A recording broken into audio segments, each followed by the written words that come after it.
Welcome to our midweek message. This is Pastor Reed, Pastor First Baptist Church of Olathe, coming to you from my backyard. Um, it's a good day. It was a beautiful, beautiful November 2nd to be alive. Mid-70s, who can complain? It's a good day. We have been going over our core values for the last several weeks. And this past Sunday, we talked about our sixth and final core value, and that is participation. And what we looked at is how Paul, the apostle, who was well educated, who was born into the right families, into the right people, who was raised the right ways,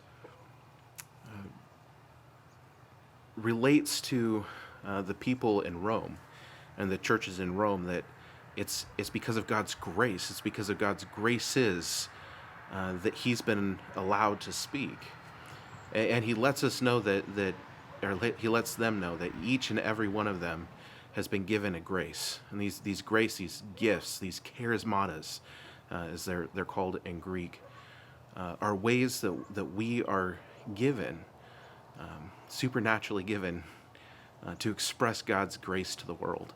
And these are absolutely fantastic and vital ways that we have to share God with the world around us. But they're not the only ways. We also have skills, talents, and abilities that we can bring to bear to join God in doing the work that He's doing in the world. Whether it's things that we've come by and we've had to develop in those skills, or if it's talents that we were naturally born with, we've got things that we can bring to bear. And sometimes as honestly as a husband, when I hear about that my wife has a problem, I want to try to solve it for her. I'm a doer. I think most of us, most men, and honestly, a lot of us as Americans we are a country of doers. Not just men or women, not just men, but also women. All of us, I think, our country are a country of doers. We see a problem, we want to take care of it, we want to get things done, and that's awesome. I think that's one of the beautiful things about being an American is we really do strive to make things better.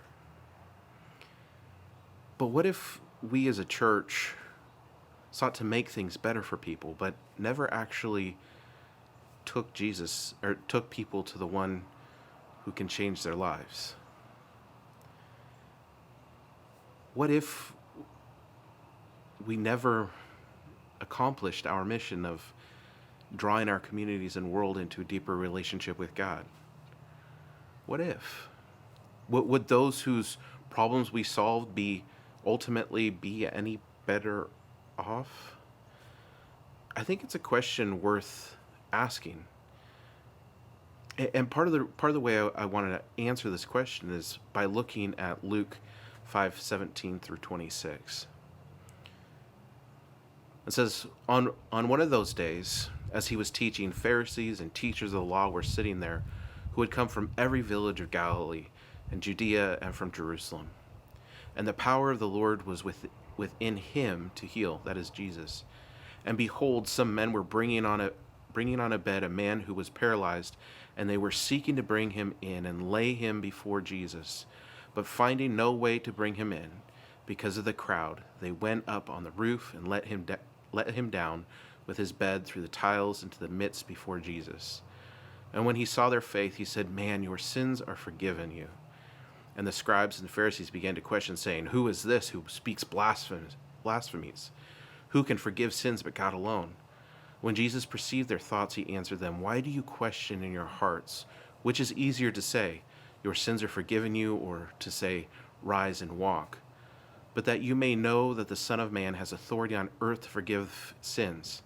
He said to the man who was paralyzed, "I say to you, pick up your bed and go home." And immediately he rose up before them and picked up what he had been lying on and went home, glorifying God. And amazement seized them all, and they glorified God and were filled with awe, saying, "We have seen extraordinary things today." These men saw that their friend needed healing. They saw that he needed to be whole. They saw that he had a problem, and so they went about solving the problem. They showed up at the place where Jesus was, and it was too crowded. They couldn't even get into the place. There was no getting in through the door.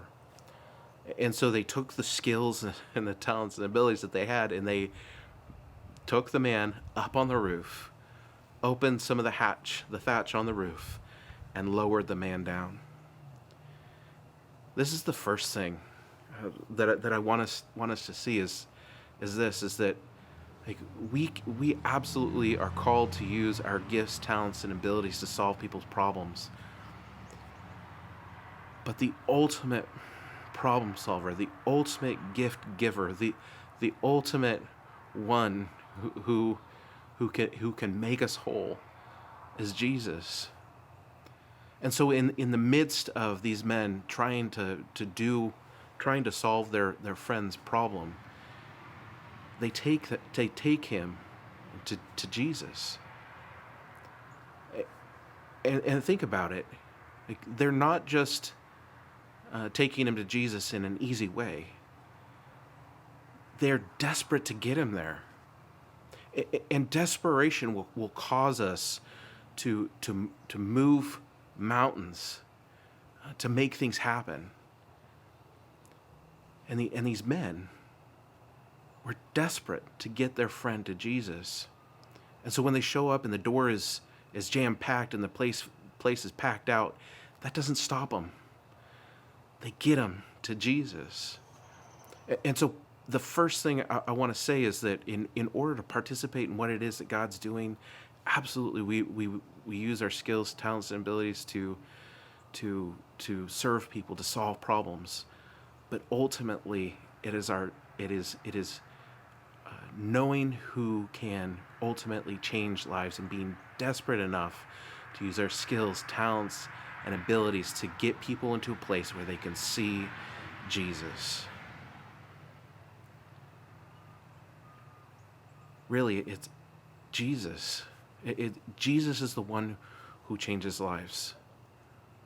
Now, I'm not saying that we shouldn't feed the hungry, because Jesus tells us to feed the hungry. And I'm not saying that we shouldn't clothe the naked, because Jesus tells us to clothe the naked. I'm not saying that we shouldn't visit the prisoner in jail, because Jesus tells us to visit the prisoner in jail. But what I'm saying is all of those things mean nothing if we don't take Jesus to them, or more rightly, take them to Jesus.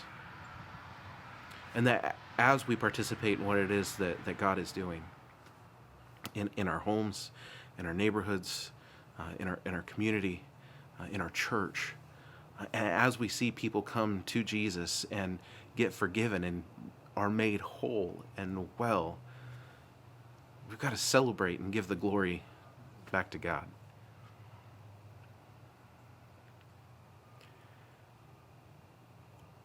I hope that this has been an encouragement to you.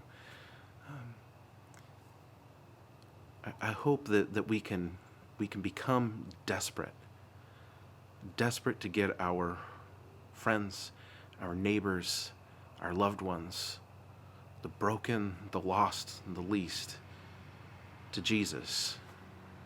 I hope that we can choose to use all we have, our skills, talents, abilities, and those graces that God has given to us to get people to Jesus. And I hope that as we get him there and they encounter him and he changes their lives, that we can be filled with gratitude and give the glory back to God. Because ultimately speaking, it's all about him and his mission and his desire for a relationship with us. Be blessed.